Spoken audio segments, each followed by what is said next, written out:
शिवोहम।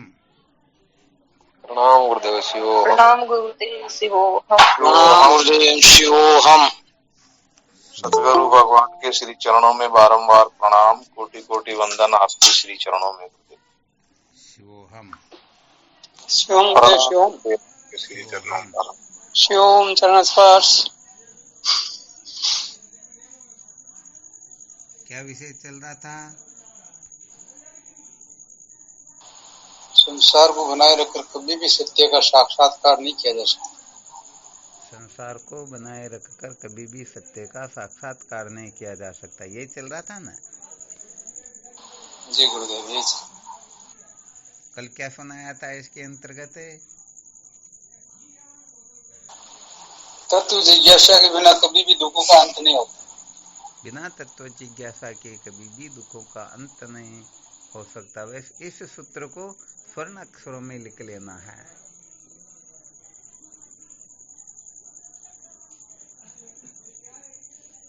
अच्छा, तत्व जिज्ञासा के बिना दुखों का अंत क्यों नहीं होता है?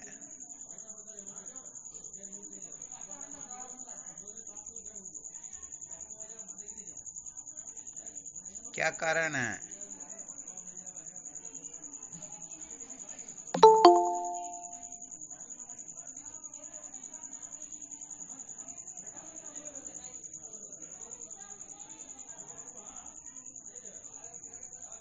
चलो फिर विचार करते रहना, कल बताना इसके बारे में, है ना? या कोई बताना चाहता हो तो?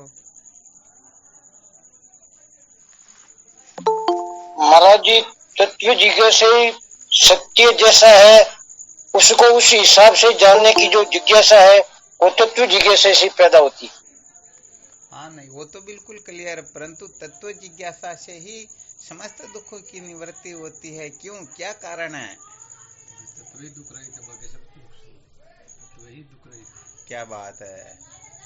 रामदेव जी महाराज कह रहे हैं कि तत्व जो है वही समस्त दुखों से विनिर्मुक्त है, बाकी सब दुख स्वरूप है। इसलिए तत्व को जान करके ही हम समस्त बंधनों से मुक्त हो सकते हैं।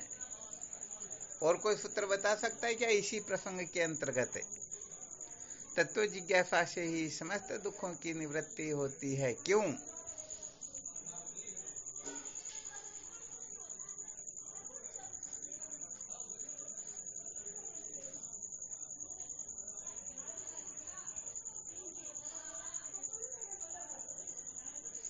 वही आनंद स्वरूप, बाकी सब दुख स्वरूप है। बहुत अच्छी बात है।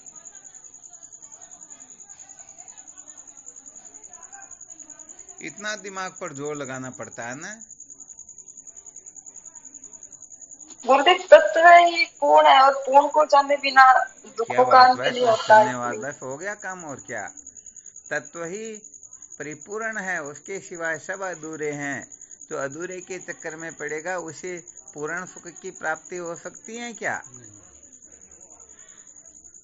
बहुत धन्यवाद, बहुत अच्छा संकेत किया। और भी कोई साधक है?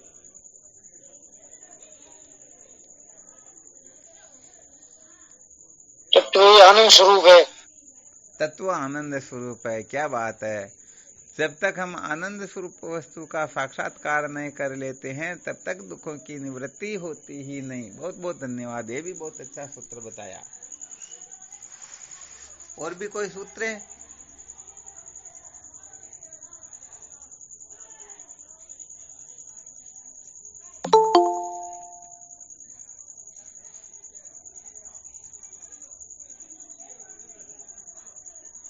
किसी को ध्यान में नहीं आ रहा?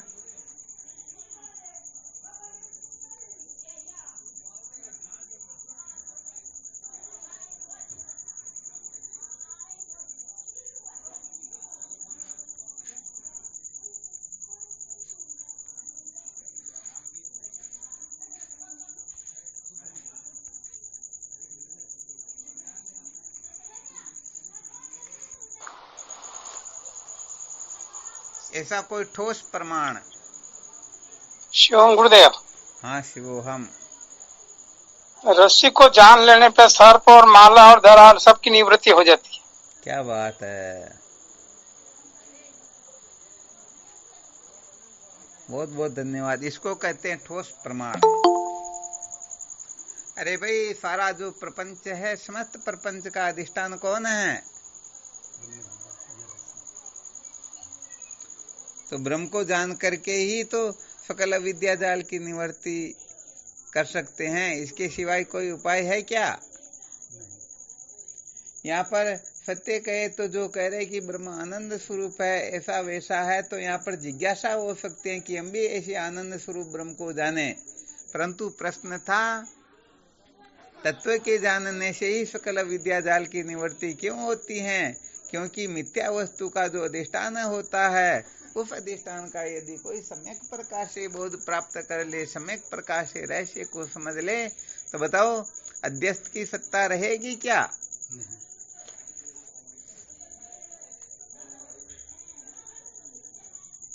नहीं रहेगी ना? नहीं रहेगी गुरुदेव।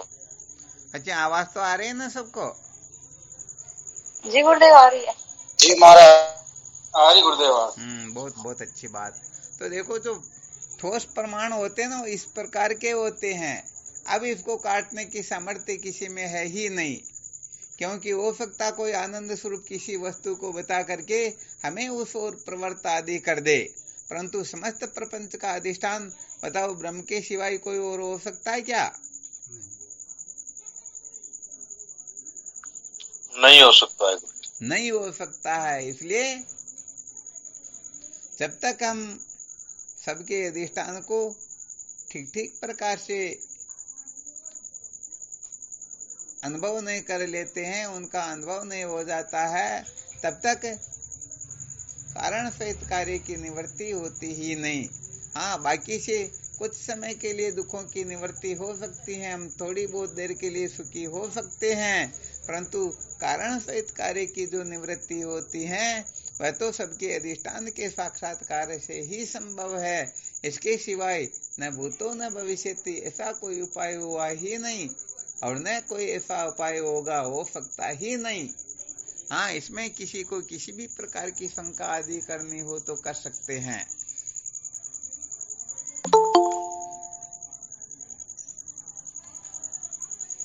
इसीलिए तो साधकों को बहुत सूक्ष्म बुद्धि से, अर्थात अंतर्मुख होकर के सूक्ष्म बुद्धि का होना अत्यंत आवश्यक हो जाता है। यदि बुद्धि सूक्ष्म नहीं है तो सचमुच में उस विषय में वह प्रवेश नहीं कर पाएगी। इसलिए बुद्धि का सूक्ष्म होना अत्यंत आवश्यक होता है, और बुद्धि सूक्ष्म तभी हो सकती है जब हम इससे पहले की सारी कक्षाओं को ठीक प्रकार से उत्तीर्ण कर ले।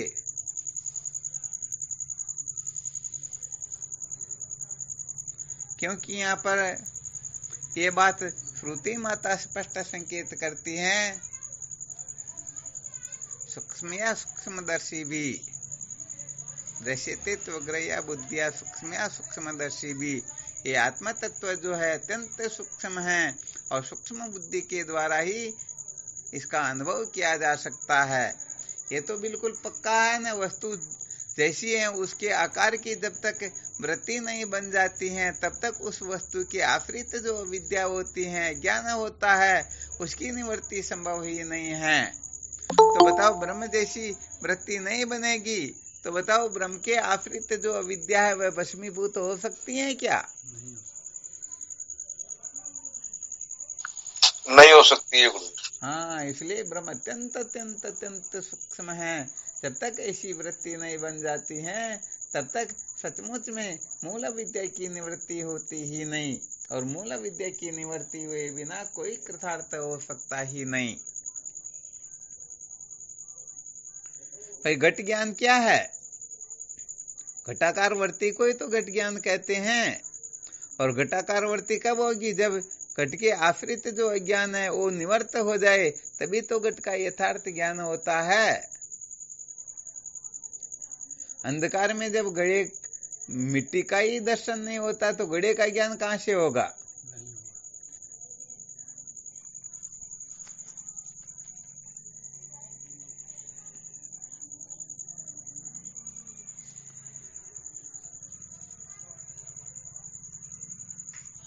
कुल मिला करके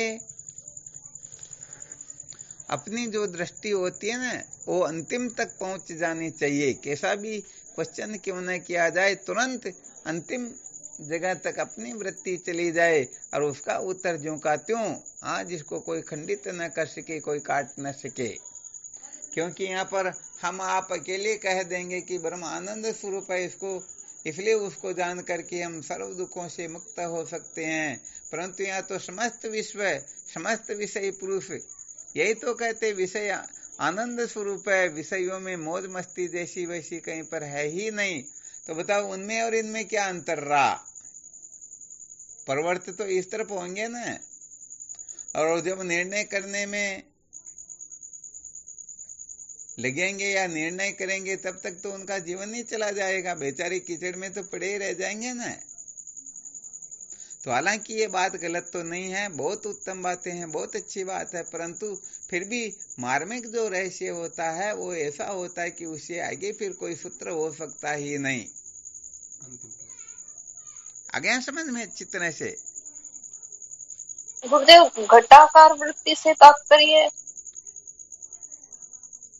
किसी भी वस्तु का ज्ञान तभी होता जब उस वस्तु के आकार की वृत्ति हो जाए। जब तक उस वस्तु के आकार की वृत्ति नहीं होती है तब तक उस वस्तु का ज्ञान ही नहीं होता है।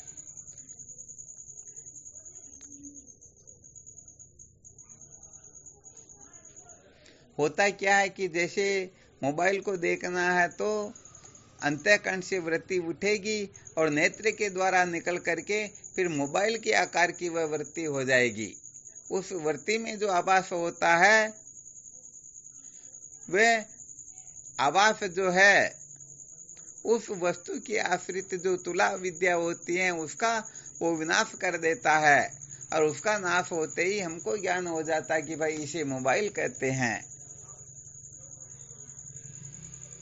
तो जहाँ वस्तु जड़ होती है वहां पर वृत्ति व्याप्ति फल व्याप्ति दोनों की आवश्यकता होती है। जहाँ वस्तु स्वयं प्रकाश होती है वहां पर केवल और केवल मात्र वृत्ति व्याप्ति की अपेक्षा होती है, फल व्याप्ति की आवश्यकता होती ही नहीं। जैसे कंकर को देखना हो तो कंकर भी चाहिए, सूर्य का प्रकाश भी चाहिए और नेत्र भी चाहिए, परंतु कंकर को न देख करके सूर्य को देखना हो तो आंख और सूर्य दोनों ही तो चाहिए, और आंख को देखना हो तो फिर सूर्य की भी आवश्यकता नहीं है। तो ऐसे ये कहने का मतलब खंडित होते जाते हैं। तो ब्रह्म ज्ञान के अंतर्गत ब्रह्म के आकार की केवल मात्र वृत्ति की अपेक्षा होती है। ब्रह्म जैसा है वैसा का वैसा, वैसी की वैसी अपनी आकृति रूप धारण कर ले। ब्रह्म स्वयं प्रकाश होता है, इसलिए उसमें फिर फल व्याप्ति की आवश्यकता नहीं होती है। आ गया समझ में? जी गुरुदेव। तो जब तक वृत्ति उसके आकार को धारण नहीं करती है तब तक ज्ञान होता ही नहीं। अर्थात वृत्ति अवच्छिन्न चेतन और वस्तु अवच्छिन्न चेतन, चेतन चेतन तो सर्वत्र एक ही होता, परंतु वृत्ति व वस्तु अलग अलग देश में होती हैं। जब दोनों एक देश में हो जाती हैं उसी समय ज्ञान हो जाता है। यहाँ पर थोड़ा प्रमाता प्रमाण प्रमेय परमा का भी विलय रहस्य समझ लेना चाहिए। प्रमाता कहते हैं अंतःकरण को, किसको कहते हैं? अंतःकरण को। प्रमाण कहते हैं इंद्रियों को, प्रमेय कहते हैं वस्तु को, और प्रमा कहते हैं यथार्थ ज्ञान को। इसको एक छोटे से दृष्टांत से समझा देते। हालांकि ये वेदांत शास्त्रों में प्रसिद्ध दृष्टांत है, जो जानकार उनको तो पता है ही है। यहाँ पर समझो जैसे पानी का ओद भरा हुआ है। क्या भरा हुआ है? पानी का ओद भरा हुआ है। इस पानी के ओद को समझ लीजिए अंतःकरण। अब यहाँ से ओद से लेकर के अपने खेत तक पाइप दबा हुआ है, उस पाइप को समझ लीजिए प्रमाण। और ये पाइप आगे जाकर के खेत में खुल रहा जहाँ पर क्यारियां बना रखी है, उस क्यारी को समझ लीजिए प्रमेय। तो वैसे देखा जाए तो यहाँ पर ओद अलग जगह पर है, खेत अलग जगह पर है, पाइप अलग जगह पर है। अब जब पानी ओद से निकलता है ना, तो ओद तो भरा हुआ है ही पहले, परंतु जैसे वह पानी निकलेगा तो वो पाइप जो है वो पाइप भी फुल हो जाएगा या नहीं होगा? हो जाएगा। तो पानी ओद में भी है और पाइप में भी है, और क्यारे में जाकर के देखो, ओद में ओद जैसा आकार था, पाइप के अंतर्गत पाइप के आकार का पानी बन गया, और क्यारी में जाकर के क्यारी जिस आकार की बनी हुई है उसके आकार का पानी हो जाता है। आ गया समझ में? तो यहाँ पर इन तीनों की जो एकता होती है उसको कहते हैं परमा। परमा कहते हैं यथार्थ ज्ञान को। तो यहाँ वो क्यारी पानी से भर गई तो तीनों एक में एक हो गए ना, जो ओद में है वही पाइप में है और वही क्यारी में है। और जब तक ये अलग अलग होते हैं तब तक इनका नाम अलग होता है, प्रमाता, प्रमाण, प्रमेय। और जब तीनों एक हो जाते तो इनका नाम होता है परमा। परमा कहते हैं यथार्थ ज्ञान को। तो ऐसे ही अंतःकरण से वृत्ति उठती है, अंतःकरण को हम प्रमाता कहते हैं, इंद्रियों को प्रमाण कहते हैं और वस्तु को प्रमेय कहते हैं। जब इन तीनों की एकता हो जाती है उसको हम परमा कह देते हैं। तब ये वृत्ति तो सतोगुण का कार्य होने से इसमें आभास तो होता ही होता है। तो ये वृत्ति जो जाती है, जैसे अंतःकरण से उठती है, देखना हो तो नेत्र से निकलेगी, सुनना हो तो, सूंघना हो तो, चखना हो तो, स्पर्श करना हो तो उस इंद्रियों से ये वृत्ति, हालांकि इसमें मतभेद होते हैं कि ये इंद्रिय जो है, वृत्ति जो है, विषय को ग्रहण कैसे करती हैं, क्योंकि इनके पास वस्तु को ला करके स्पर्श आदि करवाना होता है, तो ये तो बाहर तो जाती नहीं ना।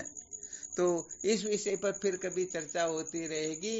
यहाँ पर कुल मिलाकर के अंतःकरण से वृत्ति उठती है, नेत्र आदि के द्वारा बाहर निकलती हैं, और जो भी वस्तु उससे टकराती हैं, टकरा करके उसके आकार की हो जाती हैं।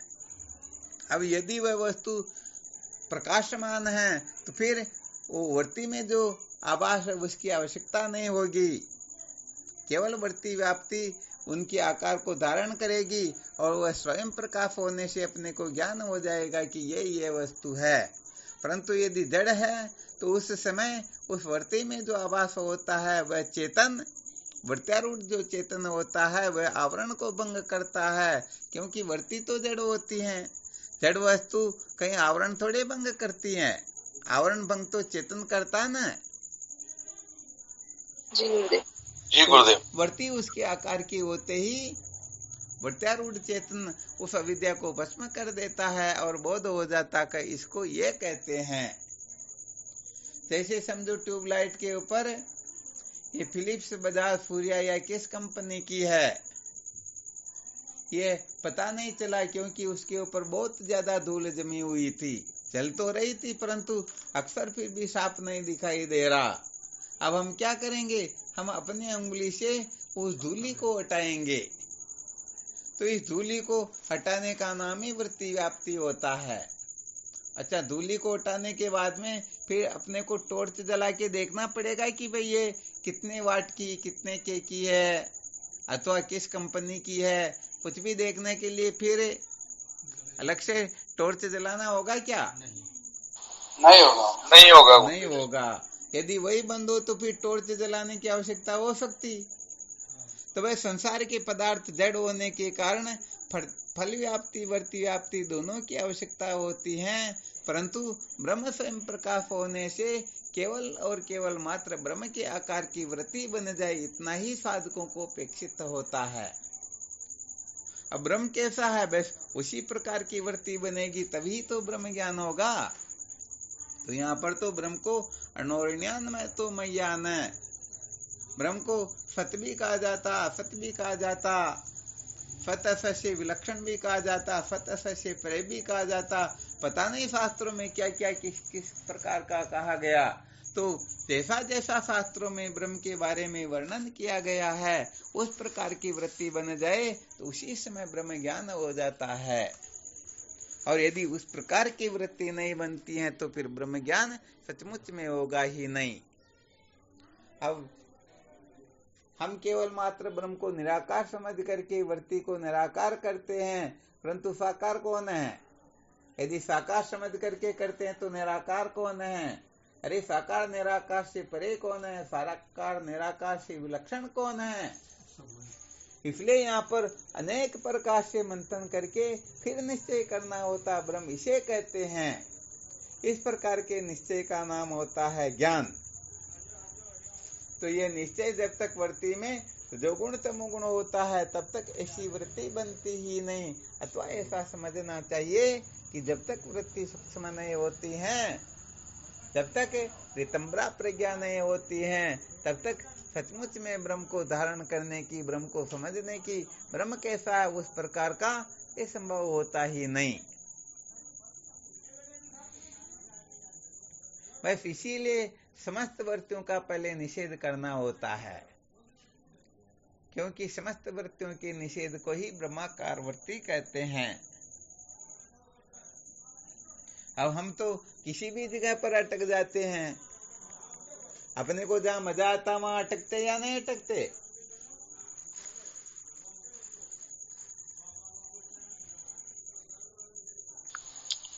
जी गुरुदेव, बिल्कुल सत्य। तो बस यहीं पर समझो गड़बड़ हो जाती है फिर।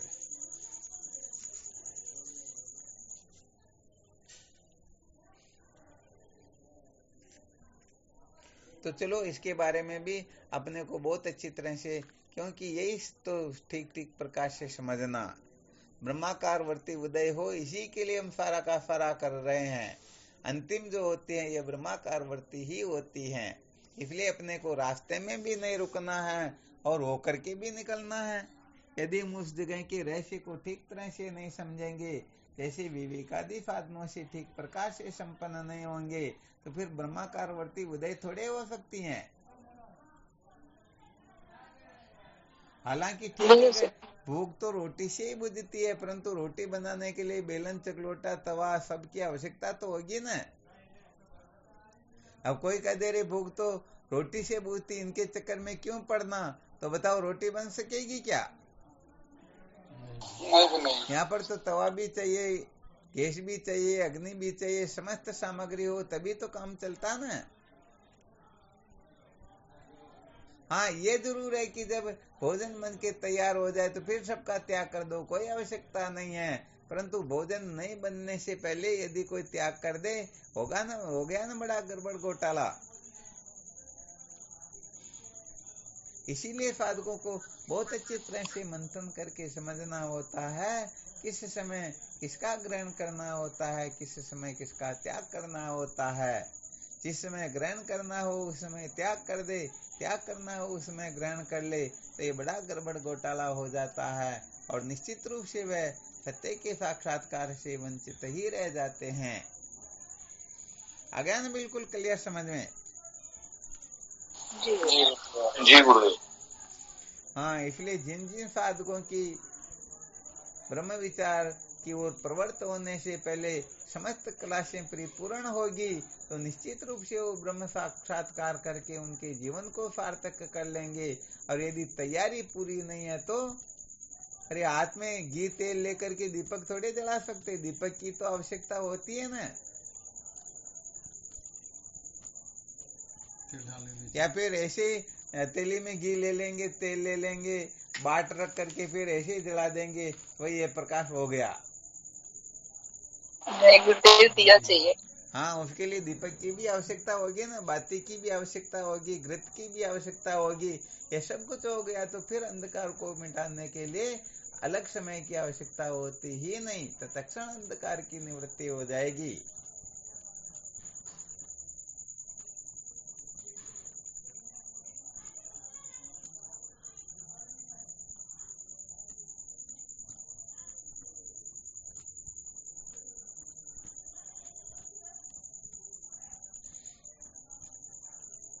तो बस ये जो अपना विषय चल रहा ना, तत्व जिज्ञासा कैसे उदय हो, बस यही साधकों के लिए सबसे अधिक महत्वपूर्ण बात होती है। हाँ, ज्यादा घबराना नहीं चाहिए, चिंता भी नहीं करनी चाहिए कि हम तो इसी समय मैं ब्रह्म का साक्षात्कार कर ले, क्योंकि ये कक्षा पूरी नहीं होगी तो आगे का कुछ भी रहस्य समझ में आएगा ही नहीं। इसलिए यदि ब्रह्म ज्ञान न भी हो, परंतु यदि तत्व जिज्ञासा ठीक तरह से जागृत हो गई तो भगवान कृष्ण 6 अध्याय के अंतर्गत ठेका ही लेते हैं, नहीं कल्याण करत कच्चिद दुर्गति तात गच्छति। हे अर्जुन, तो आत्म कल्याण के लिए पुरुषार्थ करता है उसका कभी भी विनाश नहीं होता, उसकी कभी भी दुर्गति होती ही नहीं। इसलिए सबसे पहले ठीक प्रकार से तत्व जिज्ञासु हो जाना चाहिए। ठीक प्रकार से जिज्ञासा जो जागृत होती है ना, तो समझ लेना चाहिए ये सचमुच में जीवन का सार होता है। तो ज्ञान नहीं होने का कारण यही होता है कि जिज्ञासा ठीक प्रकार से जागृत हुई नहीं, अथवा समझ लेना चाहिए जिज्ञासा सच्ची है ही नहीं, कच्ची जिज्ञासा होती है।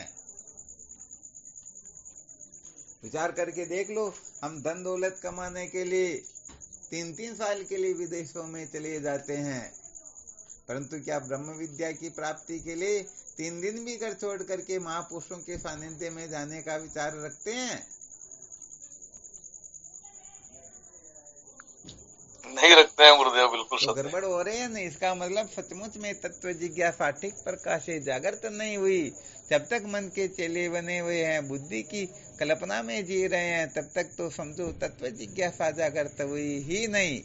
जिस दिन तत्व जिज्ञासा जागृत होगी उस दिन अपने मन बुद्धि के प्रति किसी प्रकार का सत्व महत्व नहीं रहेगा। केवल और केवल मात्र महापुरुषों के सानिध्य के सिवाय और कुछ सूझेगा ही नहीं। तो सच्ची बात है, ये तत्व जिज्ञासा भी कोई मनोरंजन नहीं है, मौज मस्ती नहीं है, ये टाइम पास का साधन नहीं है। सचमुच में जिनके हृदय में तत्व जिज्ञासा जागृत होती है ना, उनकी स्थिति बिल्कुल विलक्षण हो जाती है, बात ही अलग हो जाती है। तो क्या होता है, जैसे एक बच्ची अपने माँ को कहती, माँ मैंने बहुत सारे लोगों से सुन रखा कि कुछ समय के बाद में तेरी संतान होगी, तो माँ मुझे नींद आ जाए तो तू ध्यान रखना, मुझे जगा देना, कहीं मुझे ध्यान रहे या न रहे, इसलिए तू सावधान रहना। माँ ने कहा बेटे मैं तुझे क्या जगाऊं, तू पूरे मोहल्ले को तू खुद जगा देगी। आ गया समझ में? इसे कहते हैं जिज्ञासा। मरे जैसी हालत हो रही है, संसार के विषयों से विरक्ति नहीं है, सत्संग की ओर सचमुच में मैं तो बुद्धि नहीं है, जैसा जीवन होना चाहिए वैसा जीवन है नहीं, कचरे में पड़े हुए हैं और कचरे से छूटने की इच्छा नहीं करते। कोई छुड़ाने की इच्छा करे तो उसे हम सबसे बड़ा शत्रु समझ लेते हैं। क्या यही तत्व जिज्ञासु की पहचान है? क्या इसे कहेंगे क्या तत्व जिज्ञासु? ये तो गुरुदेव संसारी हुआ। हाँ, इसीलिए सचमुच में तत्व जिज्ञासु बड़ा विलक्षण होता है। उनकी तो स्थिति इतनी विलक्षण होती है कि उनके सामने कोई टिक पाता ही नहीं। उनके सामने स्वर्ग तो क्या ब्रह्मलोक का ऐश्वर्य भी नहीं टिक पाता है। वह अष्ट सिद्धि नवनिधि को तुली बता देता है। आराम समझ में? फलों के सामीप्य मुक्ति को भी नहीं चाहता। कहाँ तक कहे वह ईश्वर के ऐश्वर्य से भी विरक्त हो जाता, उनको वह भी नहीं चाहिए। चाहिए तो केवल और केवल मात्र आत्म साक्षात्कार चाहिए। आत्म साक्षात्कार के सिवाय उसके जीवन का कोई उद्देश्य होता ही नहीं और किसी को वह महत्व देता ही नहीं। आ गया ना चित्र से समझ में? जी महाराज जी। हाँ, इसलिए कभी न कभी तो थोड़ा ऐसी स्थिति का थोड़ा भली कल्पना रूप से करो, थोड़ा बहुत अभ्यास कर ही लेना चाहिए। 100-500 रुपए कहीं घूम जाते हैं ना तो कितना दुख मनाते पता नहीं। कोई तो रो रो करके भी पागल हो जाते। परंतु अपने से अनादिकाल से परमात्मा समझो हम भटके हुए हैं, परमात्मा को खोए हुए हैं, परंतु कभी किसी को इतना दुख कष्ट तकलीफ होती क्या? तो वास्तव में हमारी जो अहमता ममता सत्यत्व बुद्धि किसमें है? तो निर्णय लेना हो तो किसी भी प्रकार से, जैसे एक चावल को तवा करके देख सकते हैं कि ये चावल पका या नहीं पका, ऐसे किसी न किसी क्रिया चेष्टा से पता चल जाता है कि सचमुच में ये रास्ते के ग्राहक या मंजिल पर पहुंचने वाले हैं।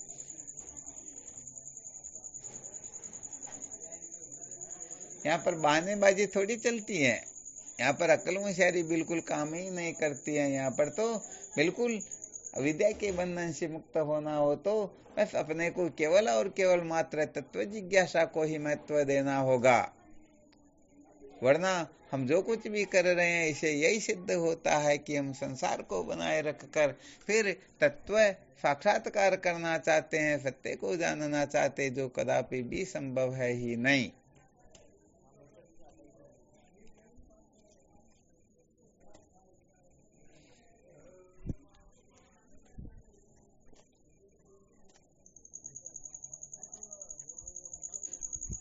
हाँ, इसमें कोई शंका हो तो और देख लेना ना।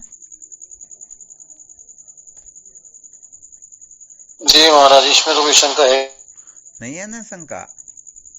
तो बस कुल मिलाकर के हमारी जो प्रवृत्ति है वह किस प्रकार की है, इसका बहुत अच्छी तरह से मंथन करना चाहिए। सचमुच में हम किसको महत्व देते हैं, अपने जीवन का लक्ष्य क्या है, हम जिसको पाना चाहते हैं सचमुच में वह परिपूर्ण है या नहीं, कहीं हम धोखे में तो नहीं है। इन समस्त बातों को बहुत अच्छी तरह से समझ करके फिर सबसे विरक्त हो जाना चाहिए और केवल मात्र तत्व जिज्ञासु होना चाहिए, क्योंकि तत्व जिज्ञासु ही समस्त बंधनों से मुक्त हो सकता है, तत्व जिज्ञासु ही कृतार्थ हो सकता है। बाकी सचमुच में कोई कृतार्थ स्वप्न में भी नहीं हो सकता है। तो कल यही सिद्ध किया गया था, तत्व जिज्ञासेन भूयो न दुखम, बिना तत्व जिज्ञासा के किसी के भी दुखों का अंत होता ही नहीं। इसलिए सचमुच में सर्व दुखों की अत्यंत निवृत्ति परमानंद की प्राप्ति की कोई चाहना रखता हो तो उसे केवल और केवल मात्र तत्व जिज्ञासा को ही महत्व देना होगा, बाकी सब कतरों से विनिर्मुक्त हो जाना होगा, सबको दिमाग से निकालना होगा। ये कहने का मतलब ऐसे चिकनी चुपड़ी बातें नहीं है, ये तो खरी बातें हैं।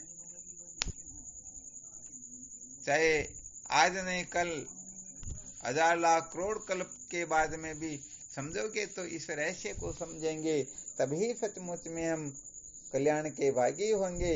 वरना तो ये जीवन आदिकाल से जन्म मृत्यु की श्रृंखला में भटकता हुआ आ रहा है और भटकता ही रहेगा। सचमुच में परम शांति तो मिलने वाली है ही नहीं।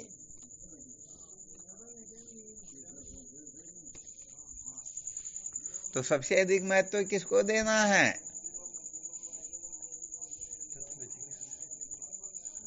तत्व जिज्ञासा को। तत्व जिज्ञासा को देना है। क्यों? क्योंकि तत्व जिज्ञासा से ही सकल विद्या जाल की निवृत्ति हो सकती है। हम सदा सदा के लिए परमानंद का अनुभव कर सकते हैं, वरना तत्व जिज्ञासा के कोई साधन इस संसार में न भूतो न भविष्यति, अनंत कोटि ब्रह्मांड में भी ऐसा कोई साधन है नहीं तो हमें सचमुच में कृतार्थ कर दे, निहाल कर दे, सचमुच में अपने जीवन को धन्य बना दे। तो तत्व जिज्ञासा सार रूप से हुई ना। जी महाराज, इस बात यहाँ पर विशेष रूप से यही महत्वपूर्ण है।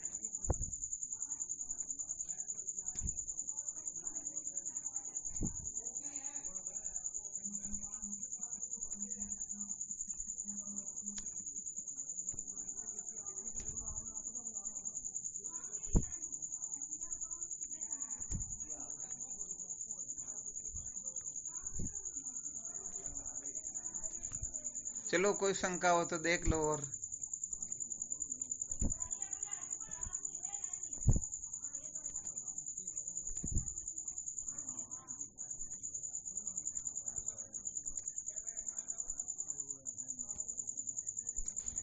कोई शंका नहीं है? नहीं महाराज जी, ये तो मैं सीधी सादी बात है।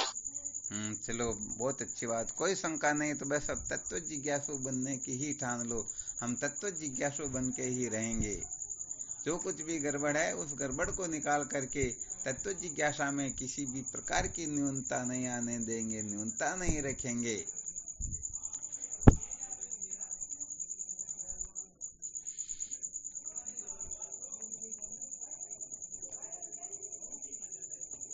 हाँ, ब्रह्म साक्षात्कार से तत्व जिज्ञासा को कमजोर मत समझ लेना, क्योंकि ये तत्व जिज्ञासा ही वह मूल साधन है जो हमें सचमुच में ब्रह्म साक्षात्कार करवाएगी। इसलिए इस समय में सबसे श्रेष्ठ यदि कोई वस्तु है तो बस उस वस्तु का नाम है तत्व जिज्ञासा।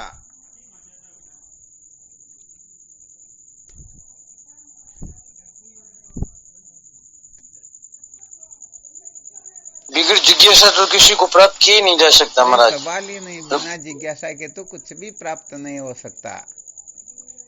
व्यवहारिक में ऐसा ही होता है। हाँ, कैसा भी क्षेत्र क्यों न समझ लो।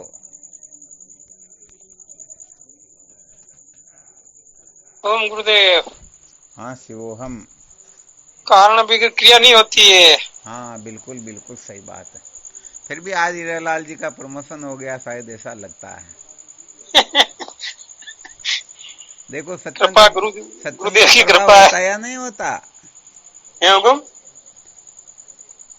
पूरा जीवन कहने का मतलब रामचरितमानस के 2 चौपाई सुनाने में व्यतीत हुआ, परंतु जब वेदांत की सत्संग सुनने लगे तो इस प्रकार का पावर आने लगा या नहीं आने लगा? ये गुरु कृपा है गुरुदेव। हाँ बहुत बहुत धन्यवाद। वास्तव में इसीलिए तो वेदांत की सत्संग ऐसी विलक्षण होती है कि जो सुनते हैं भले उनमें सामर्थ्य नहीं हो, फिर भी ऐसी सामर्थ्य आ जाती है कि सचमुच में वो उस जगह पर पूर्ण रूप से खड़े होके बता देते हैं। हाँ, ऐसा नहीं समझना चाहिए कि नहीं नहीं हमारे में ऐसा जोश नहीं आ सकता, ऐसी पावर नहीं आ सकती है।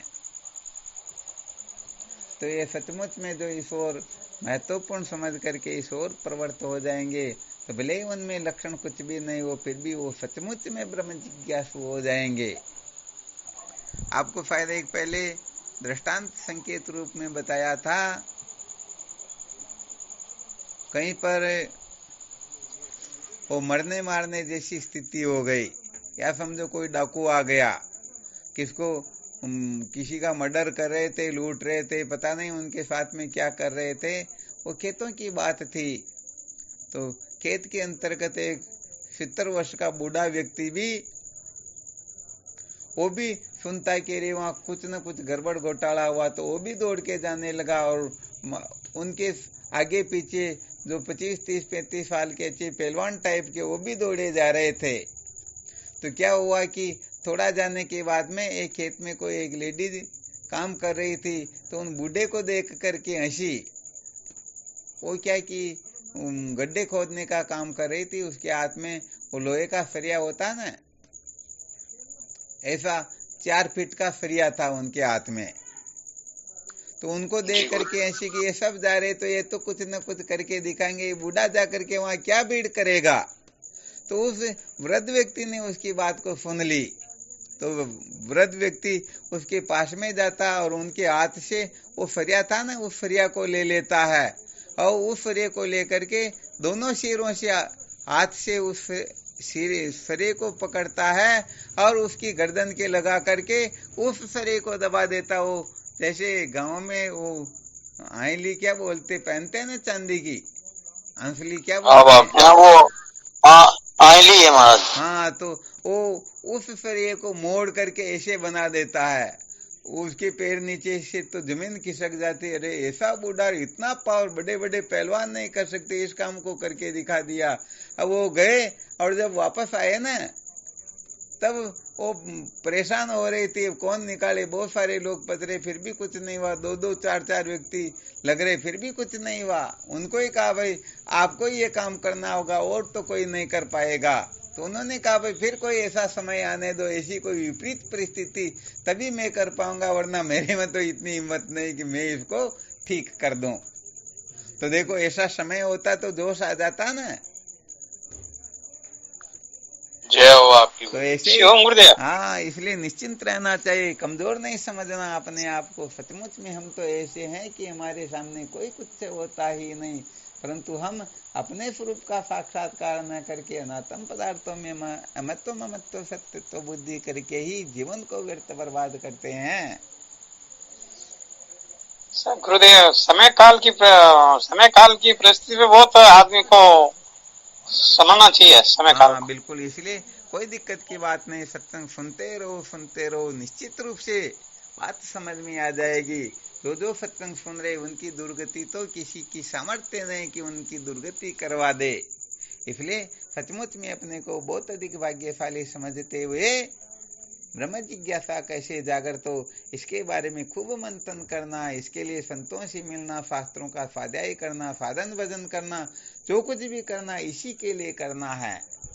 यदि तत्व जिज्ञासा की कक्षा को छोड़ करके ब्रह्म विचार में लग गए तो सच्ची बात यह है कि कोई पूर्व के पुण्य प्रबल रहे हो तब बात अलग है, वरना कहने का मतलब वो भले ब्रह्म विचार में निपुण भी हो जाएगा, परंतु ब्रह्म किसे कहते हैं तो शरीर को ही ब्रह्म समझेगा, इंद्रियों को ब्रह्म समझेगा, प्राण मन बुद्धि को ब्रह्म समझेगा, पुण्य को समझेगा, कर्ता भोक्ता पता नहीं किस किस को ब्रह्म समझ लेगा, परंतु आत्मा अद्वितीय ब्रह्म है वह ये समझ ही नहीं पाएगा। हाँ, भले वह ये भी यही कहेगा कि आत्मा ब्रह्म है, परंतु आत्मा समझ किसको रहा, बस गड़बड़ी इसी जगह पर होती है। क्योंकि आत्मा तो अन्नमय प्राणमय ये 5 प्रकार की आत्मा तो यही हो रही है ना। जी गुरुदेव। तो किसी भी आत्मा को आत्मा समझ सकता कोई बड़ी बात थोड़ी है क्या। इसलिए जी हाँ गुरुदेव, कहीं भी अटक सकता है। इनसे विरक्ति हो, इनसे ऊपर उठे और उसके पश्चात जो जिज्ञासा जागृत होती 5 है। प्रकार की आत्मा कैसे गुरुदेव? इन पंचकोश को ही पंच आत्मा कहते हैं। अन्नमय आत्मा, प्राणमय आत्मा, मनोमय आत्मा, विज्ञानमय आत्मा और आनंदमय आत्मा। वैसे इनको मिथ्या आत्मा भी कहते हैं। गौण आत्मा अलग होती है, मुख्य आत्मा अलग होती है। तो मुख्य आत्मा की जिज्ञासा जागृत हो तभी सचमुच में जीवन धन्य होता है, तभी हम सचमुच में कृतार्थ हो पाते हैं। इसलिए इन आत्माओं को जानने से कुछ भी मिलने वाला है नहीं।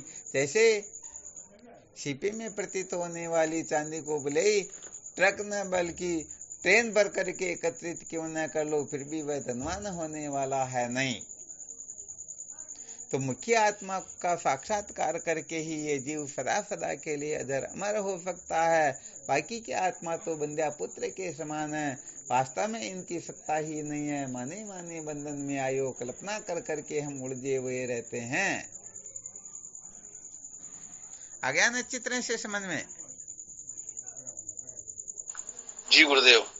चलो ठीक, बहुत बहुत धन्यवाद। आज यहाँ वीडियो से आपके सत्संग में आए हुए हैं, समय भी हो गया, तो फिर कल विचार करेंगे। अच्छी तरह से चिंतन मनन करते रहना, ठीक है ना? जी गुरुदेव। जी महाराज। आपके श्री चरणों में बारंबार प्रणाम। शिवोहम श्री चरणों में शाश्वत दंडवत प्रणाम। शिवोहम। शिवम गुरुदेव। भगवान आपके पावन चरणों में कोट प्रणाम प्रणाम शिवम। शिवोहम। शिवम गुरुदेव। गुरुदेव। शिवोहम। शिवोहम। प्रणाम गुरुदेव। शिवोहम। शिवोहम। ये भगवान के श्री चरणों में साष्टांग दंडवत प्रणाम। शिवोहम। शिवोहम। श्री गुरुदेव के चरणों में साष्टांग दंडवत प्रणाम। शिवोहम दत्ता। शिवोहम। गुरुदेव। शिवोहम। शिवोहम। शिवोहम।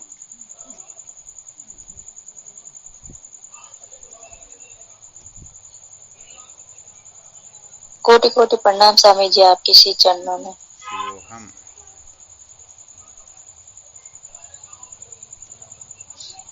प्रणाम स्वामी जी आपके श्री चरणों में कोटि कोटि प्रणाम। शिवोहम। प्रणाम स्वामी शिवम गुरुदेव चरण स्पर्श। शिवोहम। प्रणाम गुरुदेव। शिवोहम। शिवोहम।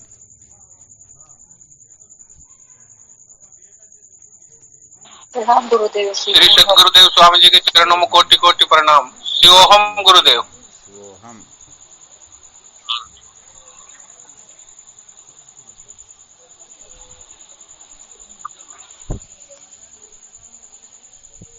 प्रणाम गुरुदेव, आपके श्री चरणों में बारंबार। शिवोहम। हमारा चरणों में कोटि कोटि प्रणाम बाबू जी। शिवोहम। शिवोहम। प्रणाम गुरुदेव। शिवोहम। शिवोहम।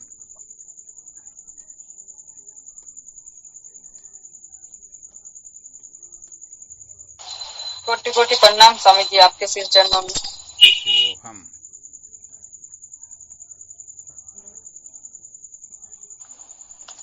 शिवोहम गुरुदेव, आपके श्री चरणों में बारंबार प्रणाम। कोटि कोटि वंदन आपके श्री चरणों में। शिवोहम।